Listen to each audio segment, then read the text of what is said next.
to Animal Adventures this week. My name is Kylynn and this is a special session for elementary school students. And today we're going to talk about things that all animals need every single day. I think you'll find that some of these things are really similar to what you and I need every single day also. We're going to use my two friends here to discuss some of the important things that animals need every day. So if you are with a parent or a friend or a teacher, why don't you take a couple of minutes to talk about and brainstorm different things that you think animals need every day.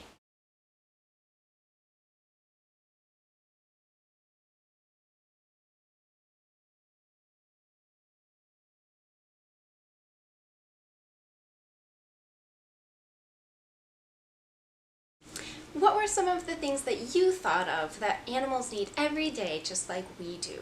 Some things that I can think of are food and water and sleep and exercise and lots of love.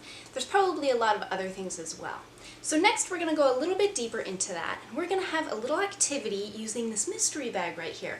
Inside of this bag are some items that are good for animals and some items that are bad for animals. So when I pull an item out of the mystery bag, I want you to take a couple of seconds with your teacher or your friends or your parents and show either a thumbs up if it's a good thing for animals or a thumbs down if you think it's a bad thing for animals. Next we're going to talk about why it might be good or why it might be bad. Okay, let's start our first item out of the mystery bag. This is a ball used for dogs and it's used for play. Do you think this is a good item for animals or a bad item for animals? Take about 15 seconds to think about it. Show a thumbs up for good or a thumbs down for bad. Or you can do a thumbs in between if you aren't quite sure.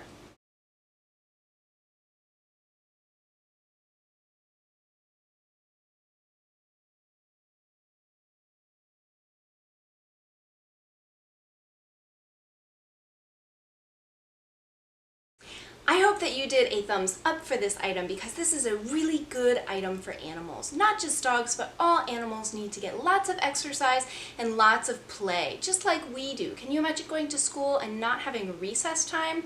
That would be really, really hard. We need to go outside, run around, and get our wiggles out, just like animals do. So this is a good item for animals. The next item we're going to draw from our grab bag is food. This is kitty food. This is a wet food. There's lots of different types of animal foods out there. So show a thumbs up if you think this is a good item for animals, a thumbs down if you think it's a bad item, or a maybe in the middle if you aren't quite sure.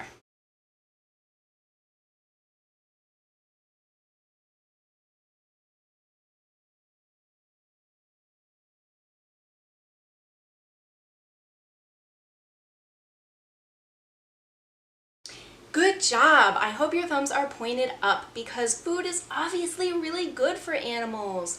It depends on what your vet recommends about what type you want to feed, like a wet food or a dry food, but we recommend feeding animals at least twice a day, small portional meals, so they don't get really hungry by only one meal per day. Can you imagine if you only ate dinner and you didn't have a breakfast or a lunch or a snack? You'd be really, really hungry by the end of the day. So make sure to feed your pets a proportional diet and maybe a little bit of a treat every now and then too because they're really tasty. Next item we're going to draw from our draw bag is this one.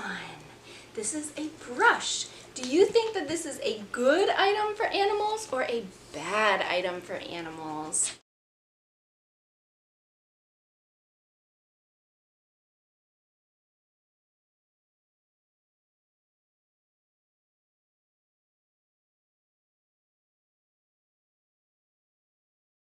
I hope that you did another thumbs up for this item because this is a really good item for animals. Not only is it a good way to make sure your animal has a smooth and soft and shiny coat, but it's also a good way for when you're grooming your animal to feel underneath their hair to see if they have any lumps or bumps or scrapes that maybe you couldn't see because their fur was covering it.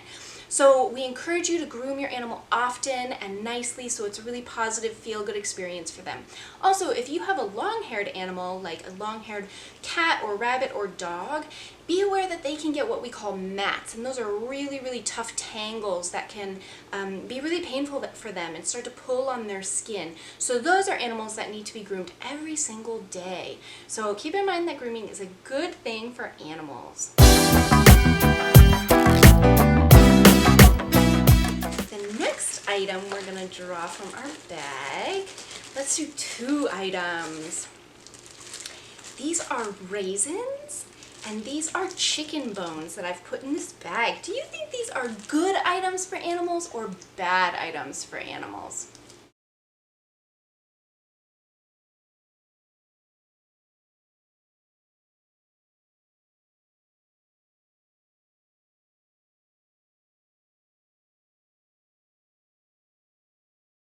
I hope that you showed a thumbs down for both of these items because these are really dangerous items for dogs specifically. Dogs are not allowed to have grapes or raisins or even the stem of grapes or raisins. They have a certain ingredient in them that are really dangerous for dogs to consume. And a lot of people think that dogs are able to eat bones, and sometimes they can, but we really discourage cooked bones like this. Like these are chicken bones that somebody had for dinner that were grilled. And these, when eaten by a dog, can be chewed up into really sharp little pieces and then can get stuck in their throat or stuck in their stomach when they're trying to digest them. And they can be really dangerous for dogs also. So these are 2 no-nos for dogs specifically that can be really bad for animals.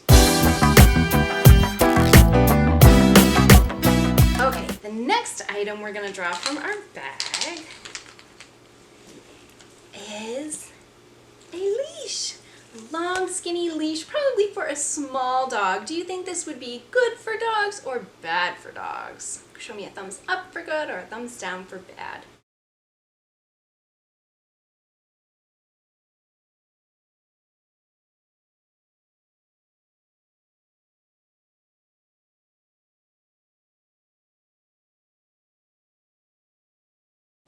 I hope that you showed a thumbs up for a leash. This is a really, really good thing for dogs, and actually it's a law that when you go on a walk with your dog, they have to be kept on a leash, and that's for their safety and the safety of others. Even if you have a really, really good dog who walks always right by your side, what if they saw a squirrel on the other side of the street and they really wanted to chase the squirrel and they darted across the street? That could be really dangerous for them.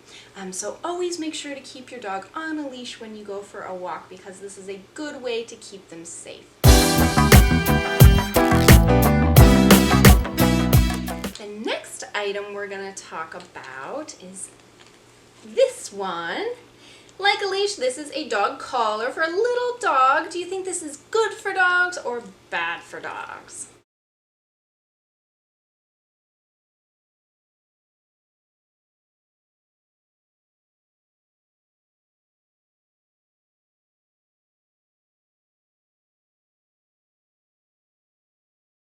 I hope that you showed a thumbs up for this because this is really good for dogs. You have to keep a collar on a dog at all times, and it's because it has its ID tag on it, and this has their name and your phone number. So if your dog becomes lost from you, they can be reunited. Somebody can find your dog and they can call you and say, hey, we have your dog, come pick it up from us.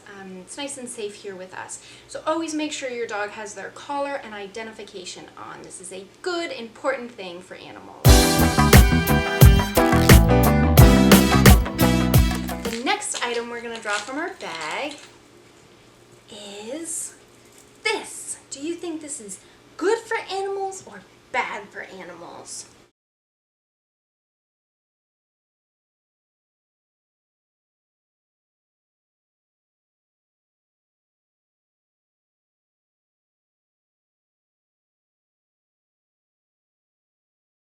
If you did a thumbs down for this item, you are right. This is what we call a prong collar, and this is a bad item for animals. This is used for dogs, and it's used for dogs who like to pull. They get really excited on a walk and they pull and they walk really fast. So the way it goes is slips over a dog's neck like so, and then the leash clips here, and if the dog is pulling, then it squeezes a little bit tighter and these little prongs poke into the dog's neck.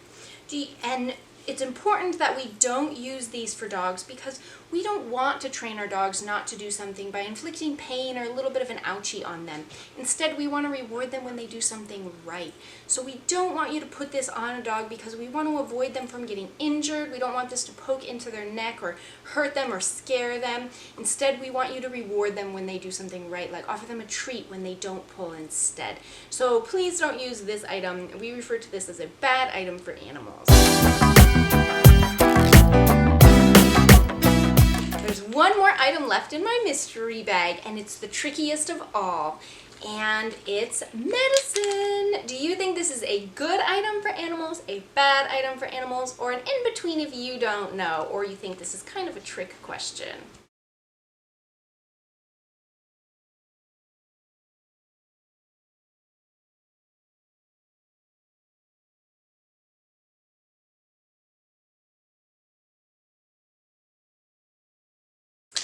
The answer is in between, because this is really good for animals if they're ill. Animals get sick just like we do. They need to go to a veterinarian, which is an animal doctor, and sometimes if they have a certain type of sickness, the veterinarian might give them medicine.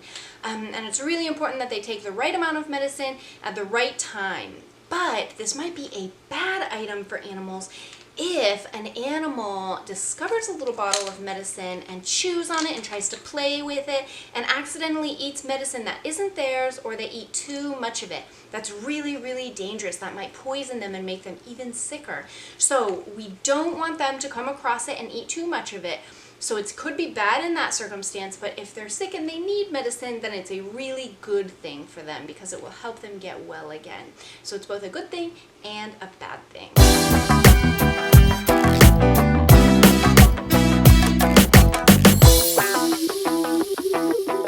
Thanks for tuning into Animal Adventures today. I hope that you learned about a couple of different things that are good for animals, a couple of things that are bad for animals, as well as things that animals need every single day, just like us. I'll see everybody next week with a brand new episode.